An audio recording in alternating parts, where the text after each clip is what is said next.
నమస్తే welcome to up front news ముందుగా headlines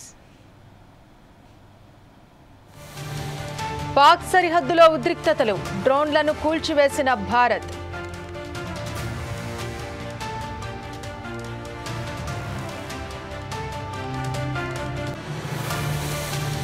Pak పై బలూచిస్తాన్ దాడులు 14 మంది సైనికులు హతం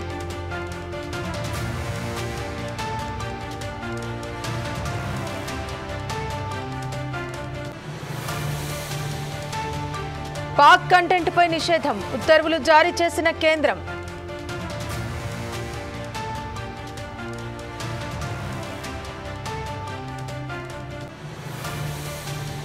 మరి కాసేపట్లో సిడిఎస్ భేటీ తాజా పరిస్థితులపై చర్చ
భారత సరిహద్దుల్లో పాకిస్తాన్ దాడులు చేస్తోంది. జమ్మూ కాశ్మీర్, రాజస్థాన్, పంజాబ్, హర్యానా సరిహద్దు ప్రాంతాల్లో దాడులకు పాల్పడుతోంది.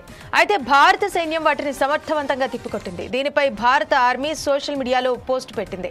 ఉధంపూర్, సాంబా, జమ్మూ, అఖ్నూర్, నగ్రోటా, పఠాన్కోట్ ప్రాంతాల్లో పాక్ దాడి చేసిన 50 డ్రోన్లను భారత ఆర్మీ కూల్చేసింది. జైసల్మేర్లోనూ డ్రోన్లతో పాక్ చేసిన దాడులను సమర్థవంతంగా తిప్పికొట్టింది. డ్రోన్లు, పలు ఆయుధాలతో భారత సరిహద్దు ప్రాంతాల్లో పాకిస్తాన్ బలగాలు దాడులు చేశాయి. గురువారం రాత్రి నుంచి జమ్మూ కాశ్మీర్ ఎల్ఓసి వద్ద పాక్ కాల్పుల విరమణను ఉల్లంఘించింది. పాక్ డ్రోన్ల దాడులను సమర్థవంతంగా తిప్పికొట్టి ధ్వంసం చేశామని ఇండియన్ ఆర్మీ తెలిపింది. ప్రజల భద్రత, దేశ సార్వభౌమత్వం కాపాడేందుకు భారత ఆర్మీ ఎల్లవేళలా కట్టుబడి ఉందని చెప్పింది.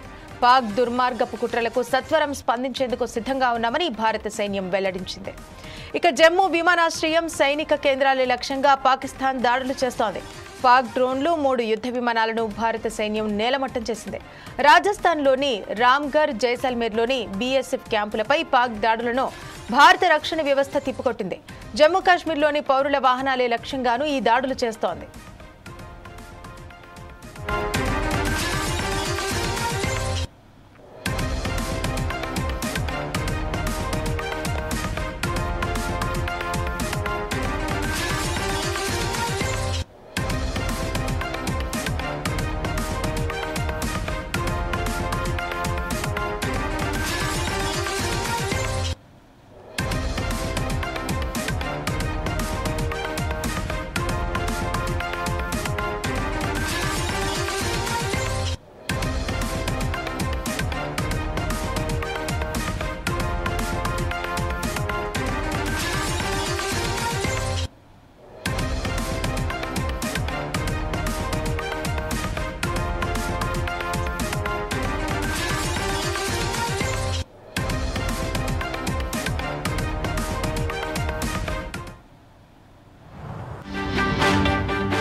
భారత్ పాక్ మధ్య యుద్ధ మేఘాలు కమ్ముకున్న వేళ జమ్మూ కాశ్మీర్లో సరిహద్దు వెంబడి ఉద్రిక్త పరిస్థితులు కొనసాగుతున్నాయి. నిన్న రాత్రి జమ్మూ నగరం, జమ్మూ డివిజన్లోని ఇతర ప్రాంతాలతో పాటు సరిహద్దు పరిధిలోని సమీప ప్రాంతాలపై పాక్ డ్రోన్లతో విరుచుకుపడింది. జమ్మూ ప్రధాన టార్గెట్గా ఈ దాడులకు యత్నించింది. అయితే జమ్మూ, సాంబా, ఆరిస్పుర ఇతర ప్రాంతాలలో పాకిస్తానీ డ్రోన్లు, తక్కువ శ్రేణి క్షిపణులను భారత బలగాలు అప్రమత్తంగా వ్యవహరించి నిర్వీర్యం చేశాయి. జమ్మూపై పాక్ డ్రోన్ల దాడి నేపథ్యంలో ఆ ప్రాంతాన్ని సీఎం ఓమర్ అబ్దుల్లా పరిశీలించనున్నారు. అక్కడి పరిస్థితులను ఆయన సమీక్షించనున్నారు. ఇక మరోవైపు బారాముల్లా జిల్లాలోని ఉరీ సెక్టార్లో పౌర నివాస ప్రాంతాలపై పాకిస్తాన్ దళాలు జరిపిన భారీ మోటార్ కాల్పుల్లో ఒక మహిళ మరణించగా మరో మహిళ గాయపడ్డారు. రాజీర్వాణి నుంచి బారాముల్లా వెళ్తున్న వాహనంపై మోహ్రా సమీపంలో ఎల్ఓసి మీదుగా పాక్ దళాలు ప్రయోగించిన షెల్ తగలబడటంతో ఈ దుర్ఘటన జరిగిందని అధికారులు తెలిపారు. ఈ ఘటనలో నర్గీస్ బేగం అనే మహిళ మృతి చెందగా హఫీజా బేగం అనే మరో మహిళ గాయపడ్డారు.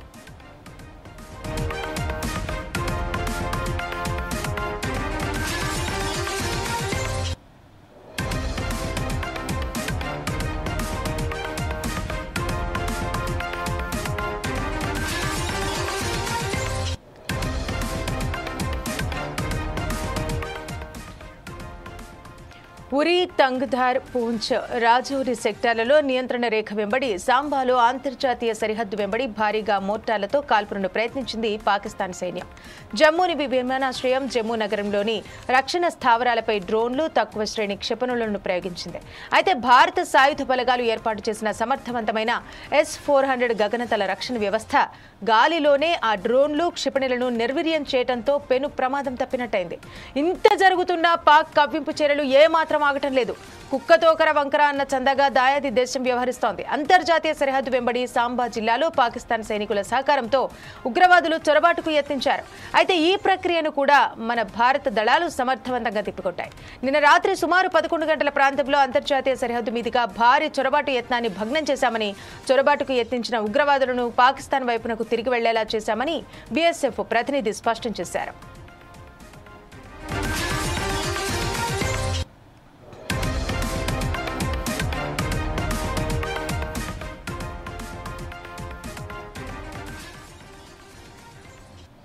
రైట్, దీనికి సంబంధించి మరింత సమాచారం మా ఇన్పుట్ ఎడిటర్ శ్రీనివాస్ లైవ్ లో అందిస్తారు. శ్రీనివాస్,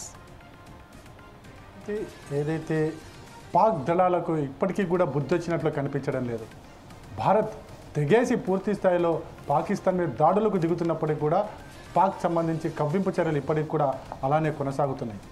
మనం చూస్తే నిన్న రాత్రి నుంచి కూడా భారత భద్రతా దళాలు అసలు అడ్డు అదుపు లేకుండా పాకిస్తాన్ మీద తెగబడి మొత్తం కూడా నగరాలను నాశనం చేసిన పరిస్థితి.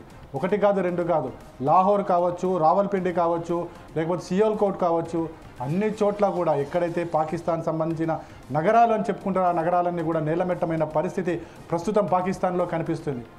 పాకిస్తాన్లో అంతర్గత యుద్ధం మరోవైపు, ఒకవైపు ప్రజల తిరుగుబాటు, మరోవైపు భారత్ చేస్తున్న దాడులను తట్టుకోలేక ఉక్కిరిబిక్కిరైపోయి ఆ దేశ ప్రధాని పరారయ్యారంటే భారత్ దాడి ఏ విధంగా ఉందో అర్థం చేసుకోవచ్చు. అసలు పాకిస్తాన్ కోలుకోలేని విధంగా, అసలు కంటి మీద నిద్ర లేకుండా భారత భద్రతా దళాలు పాకిస్తాన్ని ఉక్కిరిబిక్కిరి చేస్తున్నాయి. అయినప్పటికీ కూడా పాక్ కవ్వింపు చర్యలకు ఇప్పటికీ కూడా తగ్గడం లేదు. దానికి బదులు భారత్ పదే పదే ఇస్తుంది. ఒకటి కాదు, రెండు కాదు, అనేక డ్రోన్లను కావచ్చు, అనేక మిసైళ్లను కావచ్చు భారత్ గాల్లోనూ పేల్చివేస్తుంది. అయినప్పటికీ కూడా ఏదో ఒక రకంగా భారత్లోకి చొరబడేయాలని చెప్పేసి ప్రయత్నిస్తున్న ఉగ్రవాదులను కూడా బీఎస్ఎఫ్ దళాలు తరిమి కొడుతున్నారు. ప్రస్తుతం ఒకసారి చూసుకుంటే కనుక ఏదైతే పాకిస్తాన్ నిన్నటి నుంచి కూడా కవ్వింపు చర్యలకు పాల్పడుతుంది, ఏదైతే భారత్కు సంబంధించిన సైనిక స్థావరాలను టార్గెట్ చేసుకుని మిసైళ్లను ఎక్కుపెట్టిన నేపథ్యంలోనే భారత్ దాడికి దిగడం జరిగింది. ఈ దాడిలో పాకిస్తాన్ సంబంధించిన నగరాలన్నీ కూడా నేలమట్టమయ్యే పరిస్థితి ప్రస్తుతం ఉంది. ఏదైతే మన భారత్కు సంబంధించిన 15 సైనిక స్థావరాలు, జమ్మూ కావచ్చు, శ్రీనగర్ కావచ్చు, కాశ్మీర్ కావచ్చు, అదేవిధంగా మనకి రాజస్థాన్, పంజాబ్, ఇలా గుజరాత్ ప్రాంతాల్లో ఎక్కడైతే సైనిక స్థావరాలు ఉన్నాయో సైనిక స్థావరాలను 15 స్థావరాలను పాకిస్తాన్ అది టార్గెట్గా చేసుకుంది.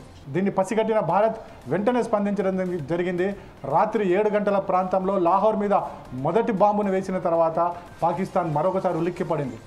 ఆపరేషన్ సింధూర్ కొనసాగుతుందని చెప్పేసి రక్షణ శాఖ మంత్రి వెల్లడించిన తర్వాత నిన్న రాత్రి తెల్లారితే 2 గంటల వరకు కూడా పాకిస్తాన్ మీద భారత సైన్యం విరుచుకుపడ్డం అంతా ఇంత కాదు, నగరాలన్నీ కూడా నేలమట్టమయ్యేలాగా పరిస్థితి తీసుకొని వచ్చింది. ఎక్కడా కూడా సామాన్య పౌరులకి ఏ విధమైన హాని లేకుండా భారత్ భద్రతా దళాలు దాడులు చేశాయి. లాహోర్ సంబంధించి లాహోర్ అనేది పాకిస్తాన్ చాలా పెద్ద పట్టణం, ముఖ్య పట్టణం. అక్కడి నుంచే పూర్తి స్థాయిలో ఆర్థికంగా నగరం కూడా అది. అక్కడ వ్యాపార లావాదేవీలన్నీ కూడా అక్కడి నుంచే జరుగుతుంటాయి. 80% వ్యాపార లావాదేవీలన్నీ కూడా లాహోర్లో ఉంటాయి. అలాంటి పట్టణం మీద భారత భద్రతా దళాలు బాంబులు విడిచాయి. మొత్తం కూడా ఆ పట్టణం అంతా కూడా ఇప్పుడు కనిపించని రీతిలో తయారైన పరిస్థితి కనిపిస్తుంది. అయితే మరోవైపు భారత్ వైపు కూడా ఇప్పటికీ కూడా ప్రమాదం పొంచి ఉంది. ఏదైతే పాక్ భద్రతా సిబ్బంది సరిహద్దుల్లో ఇష్టం వచ్చిన రీతిలో కాల్పులు జరుపుతున్నారు. అక్కడ పౌరులనే టార్గెట్ చేసుకుంటూ, జమ్మూ కాశ్మీర్ పౌరులనే టార్గెట్ చేసుకుంటూ కూడా అక్కడ పాక్ భద్రతా సిబ్బంది కాల్పులు జరుపుతున్న నేపథ్యంలో కొంతమంది గాయపడ్డారు, కొంతమంది మృత్యువాత పడుతున్నారు. అయితే ఎప్పటికప్పుడు ఇటు పంజాబ్లో కావచ్చు, శ్రీనగర్లో కావచ్చు, అదేవిధంగా బార్డర్ జిల్లాలు ఏవైతే బార్డర్ రాష్ట్రాలు ఏవైతే ఉన్నాయో అన్ని చోట్ల కూడా ఎప్పటికప్పుడు అటు బీఎస్ఎఫ్ దళాలు కావచ్చు, కేంద్ర భద్రతా దళాలు కావచ్చు, వాళ్ళకి అలర్ట్ ప్రకటన చేస్తూనే ఉన్నాయి.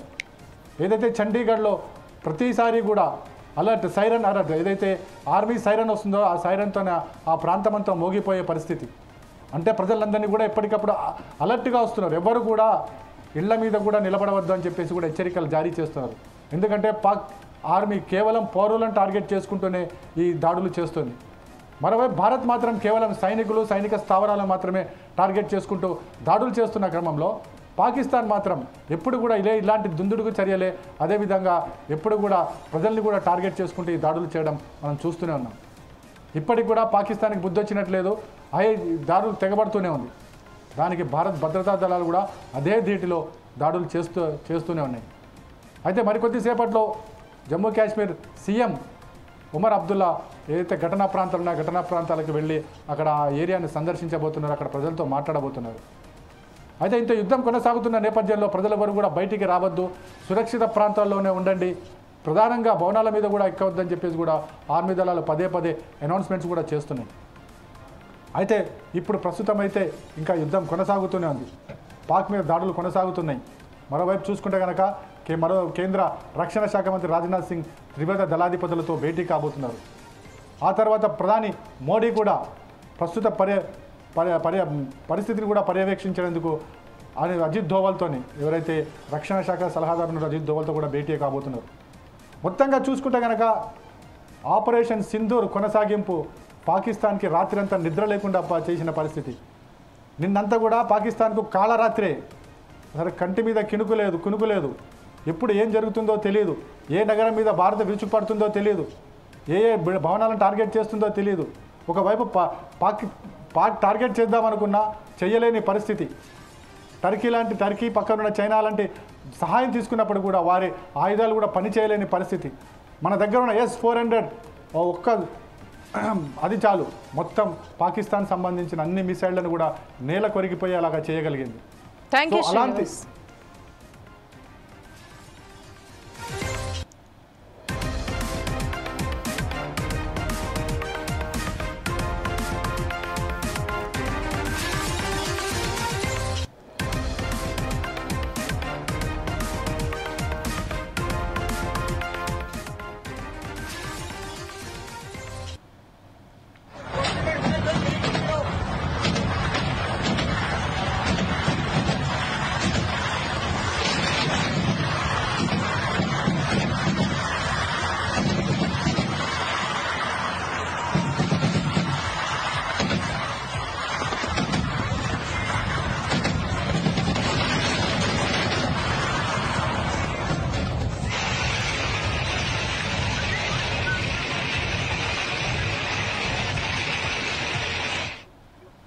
ప్రస్తుత ఉద్రిక్త పరిస్థితుల దృష్ట్యా జమ్మూ కాశ్మీర్ వ్యాప్తంగా పాఠశాలలు, కళాశాలలు, విశ్వవిద్యాలయాలకు ఇవాళ రేపు సెలవులు ప్రకటించారు. విద్యార్థుల భద్రతను దృష్టిలో ఉంచుకుని ఈ నిర్ణయం తీసుకున్నట్టు విద్యాశాఖ మంత్రి సకీనా తెలిపారు. అలాగే కాశ్మీర్ విశ్వవిద్యాలయంలో కూడా తరగతులు రద్దు చేస్తున్నట్టు యూనివర్సిటీ రిజిస్ట్రార్ ప్రకటించారు.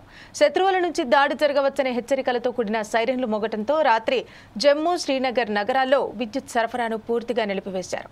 అయితే ప్రస్తుతం జమ్మూ, శ్రీనగర్ నగరాల్లో విద్యుత్తును పాక్షికంగా పునరుద్ధరించినట్టు సమాచారం.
కేంద్ర సమాచార ప్రసార మంత్రిత్వ శాఖ కీలక నిర్ణయం తీసుకుంది. పాకిస్తాన్లో రూపొందిన మీడియా కంటెంట్ ప్రసారంపై నిషేధం విధించింది. ఓటీటీ ఇతర మీడియా ప్లాట్ఫామ్స్ కోసం తయారైన వెబ్ సిరీస్లు, సినిమా పాటలు, పాడ్కాస్ట్లను నిలిపివేసింది. జాతీయ భద్రతా దృష్ట్యా నిషేధం తక్షణం అమల్లోకి వస్తుందని పేర్కొంది. ఏప్రిల్ 22వ తేదీన జరిగిన పహల్గాం దాడికి ప్రతీకారంగా పాకిస్తాన్లోని ఉగ్రవాద శిబిరాలపై భారత సాయుధ దళాలు దాడులు చేశాయి. దీంతో ఇరు దేశాల మధ్య మరింతగా ఉద్రిక్తతలు పెరిగాయి. ఈ నేపథ్యంలో సమాచార ప్రసార మంత్రిత్వ శాఖ కీలక నిర్ణయం తీసుకుంది. ఇక జాతీయ భద్రతా దృష్ట్యా భారతదేశంలో పనిచేస్తున్న అన్ని ఓటీటీ ప్లాట్ఫామ్లు, మీడియా స్ట్రీమింగ్ ప్లాట్ఫామ్లు, ఇంటర్మీడియరీస్, పాకిస్తాన్కు చెందిన వెబ్ సిరీస్లు, సినిమాలు, పాటలు, పాడ్కాస్ట్లు సహా ఇతర మీడియా కంటెంట్ను నిలిపివేయాలని ఆదేశించింది కేంద్రం. అవి సబ్స్క్రిప్షన్ మోడల్లో లేదా మరేతర మోడల్లో అందుబాటులో ఉన్నప్పటికీ వాటిని ఆపివేయాలంటూ తెలిపింది. ఈ ఆదేశాలు తక్షణమే అమల్లోకి వస్తాయని పేర్కొంది. ఇటీవలే కేంద్ర ప్రభుత్వం పాక్ ప్రేరేపిత ఛానల్స్పై నిషేధం విధించింది. పలు ఛానల్స్ను భారత్లో నిలిపివేసింది. సోషల్ మీడియా ఖాతాలను బ్లాక్ చేసింది.